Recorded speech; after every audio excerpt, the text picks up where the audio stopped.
Hello guys! Papakita ko sa inyo ang aking naisipang gawin nung nag-vacation ako sa Pilipinas. Ayan, gawa siya sa niyog. Marami kasing niyog sa bakuran. So, puro estudyante mga kasama ko sa bahay. So, wala silang time. Ako naman ang inayang ko. Ang dami niya talaga. Di ba? So, ginamitan ko syempre, ng aking creative mind. Alam niyo naman, ang mga recipe ko, kini-create ko lang talaga sa sarili ko. Iniisip ko lang mga possible na pwedeng gawin sa food na mayroon ako. I mean, materials na mayroon ako. So, ayan na nga. Actually, ginamitan ko siya ng, anong tawag doon? Pangkudkod, pero antigas. Di pwede. Kaya naisipan ko, hiwain na lang siya at gawin siyang bukayo. In fairness, hindi nagtagal sa mga bata. Ubus agad. O, diba, sinubukan ko. Pero ang tigas, ang sakit sa kamay.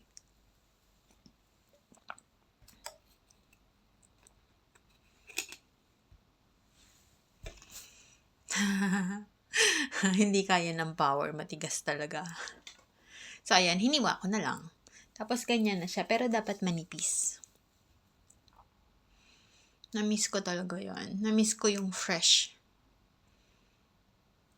May mga kasama yan, buko. Pero yan, natira na kasi matigas na nga niyog. Hindi na pwedeng gawing malamig.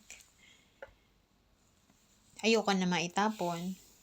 Wala naman din magkukudkud kasi maliit siya. Mahirap siyang kudkurin. Ganyan siya kanipis. Na-miss ko siya.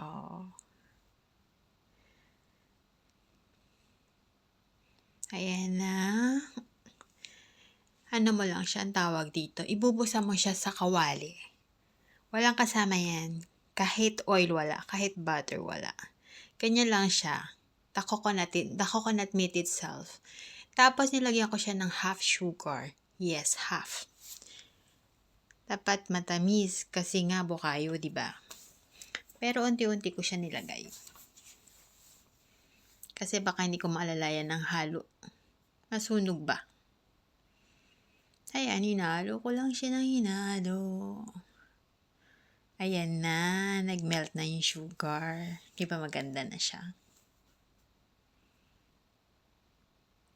Ayan, hintayin lang natin siyang medyo maging saucy. Di naman too dry. Kasi pag too dry, hindi na siya magdidikit-dikit.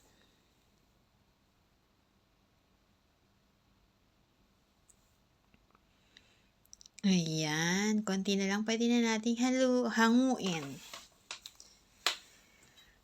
Yung iba, pinalot ko sa wrapper. Lumpia wrapper. Ginawa ko siyang turon. Ganyan. Masarap. Promise, hindi ka magsisisi. Lalo na siguro kung may langka. Hindi ko alam bakit hindi siya nakalubog sa oil. Hindi ko maalala kung bakit. Ayan, ganyan na siya. Tapos pinatigtigan ko ang oil. Tapos yung iba, ganyan na. Iwa-hiwalay para siyang candle candy. Pero niyog yan. Diba ang ganda? Tapos yung iba naman, minold ko siya. Kasi nga marami. So, yan. Minold ko siyang ganyan. Ang ganda. Masarap. Diba? Isip-isip sa materials na meron kayo para maging kakaiba sa mga bata. Tuwan-tuwa yung mga babies ko dyan kasi kakaiba. Thank you guys. Bye!